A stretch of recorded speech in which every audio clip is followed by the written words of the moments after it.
Hey guys, and welcome back to Shalom Church LA. I'm so happy to have you again with me, and I sure hope that you're ready to learn because we have another story today that continues on from the story that we heard about last time. So why don't you get ready with me, and we'll be back in a few minutes.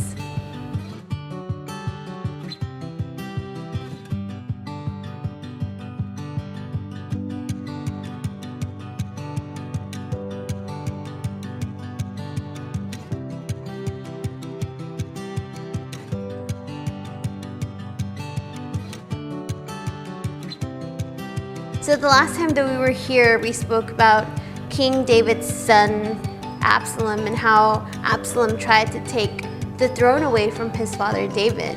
And we talked about how we can't undo things that God does. And so God had already chosen king as a David, and Absalom was trying to change that, but Absalom couldn't do that. And so the story ends where Absalom is in battle and he ends up falling and he dies at the very end. And so today we're going to continue on with another one of David's sons that, if you are not aware, kings back then had many different wives and they had lots and lots of children. And so we've talked about King David's daughter Tamar, we've talked about Absalom and Amnon, and today we're going to be talking about his other son Adonijah and his other son Solomon.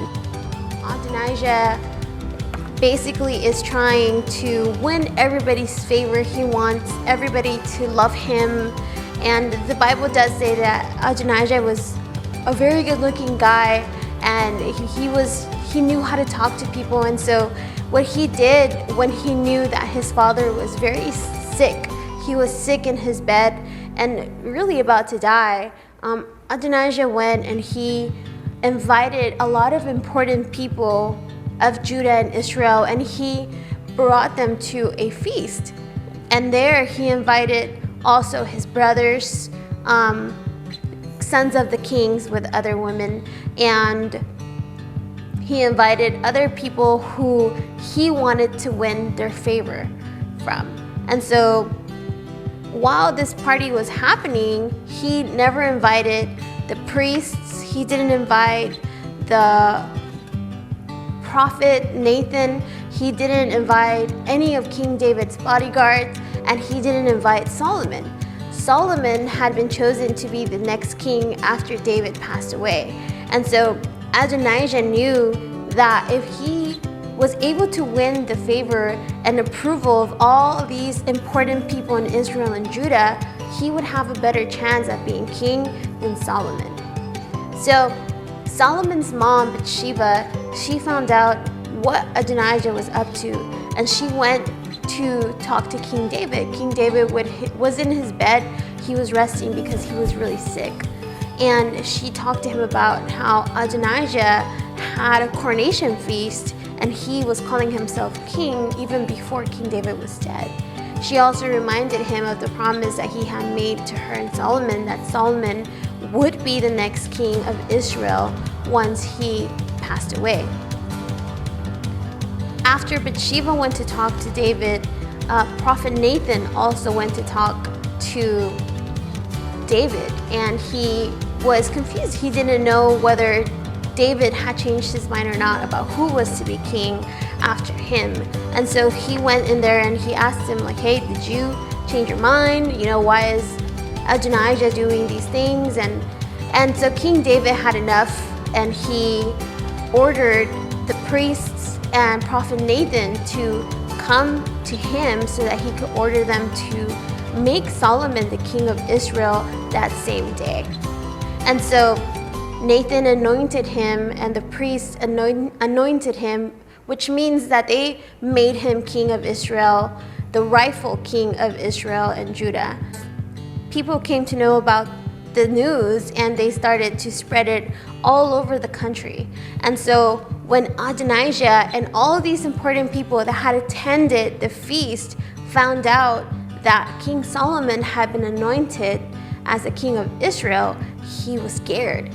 everybody that was in this feast, this coronation feast with Adonijah, they ran away in fear that they would be in trouble for celebrating the wrong king.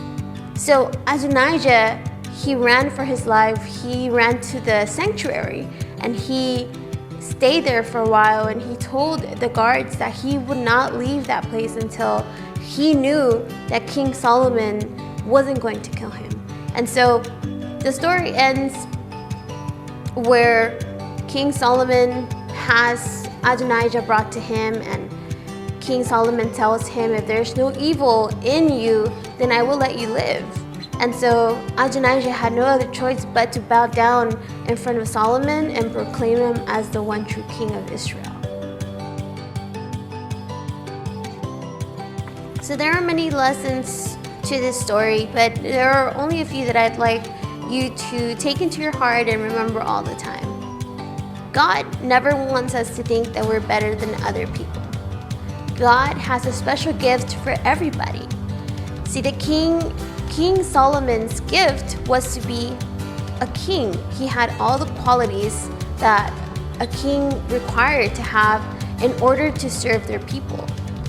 Adonijah, he was very proud, he wasn't humble, and he thought that he was better than his brother.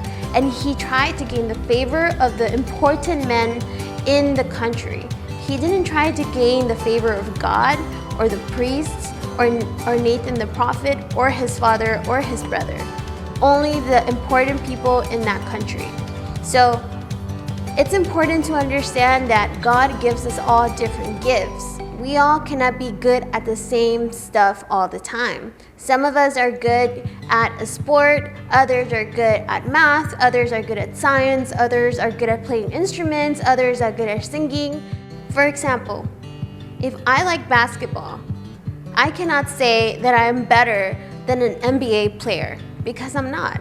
I only like to play basketball on a day-to-day basis, but I don't have the skills and the talent and the gift that other NBA players have. So don't forget that. Always be humble and always be patient for God to tell you what your gift is. And the second thing that I'd like for us to keep in our minds and in our hearts is that we need to be merciful. And we've been talking about this for a couple of lessons now about being merciful towards others and forgiving them for the things that they do. Adonijah did really bad things and he tried to take something that wasn't his. Yet King Solomon had in his heart to forgive his brother for doing these things, and he let him live. So that's it for today, you guys. Thank you so much for being with me again. And I really hope that you were able to capture some of the stuff that I said today. You are welcome to go back and listen to it again, share with your friends, with your family, and I'll see you again next time at the same place. And don't forget to be merciful, don't forget to obey your parents, and have a great week. Bye.